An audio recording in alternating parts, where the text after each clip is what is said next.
Hello மக்கள் எல்லாம் நல்லா இருக்குல்ல. யதார்த்தமாக ரோட்டில் போய்கிட்டு இருக்கும்போது பார்த்தா அந்த கம்பி வலிகள் பார்த்தா மான் ஒன்று மாட்டிக்கிட்டுங்க. அதை நம்ம எப்படியாவது நம்ம அந்த மானை வெளியில் விட்டுருவோம். அது ரொம்ப பாவம், அடிபட்டு செஞ்சு ரொம்ப கிடக்கு. எப்படியாவது நம்ம வனவிலங்கு நம்ம கண்டிப்பாக பாதுகாக்கணும். நம்ம தான் வனவிலங்கு பாதுகாக்கணும். புயலிருந்து எல்லாரும் நம்ம தான் பாதுகாக்கணும். அதனால் மானை எப்படியோ பிடிச்சி போட்டு நம்ம அங்கே விட்டுருவோம்.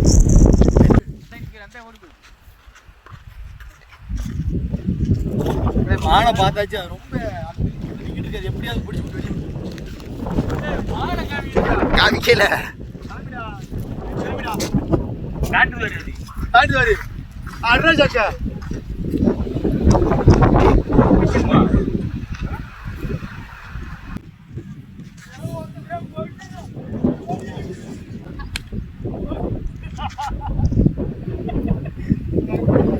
கேட்டு திறந்து மானை வெளியே விடலாம் பார்த்தா உள்ள வந்து அதுவே மானி வெளியே ஓடிச்சு. சரி ஓகே, எப்படியாவது அந்த மானை வெளியே விட்டாச்சு, அந்த சந்தோஷம் நமக்கு போதும். இதே மாதிரி வனவிலங்கை பாதுகாத்து அதை நம்ம துன்புறுத்தாமல் அதை எப்படியோ அதை வெளியே விட்டாச்சு. பாய்.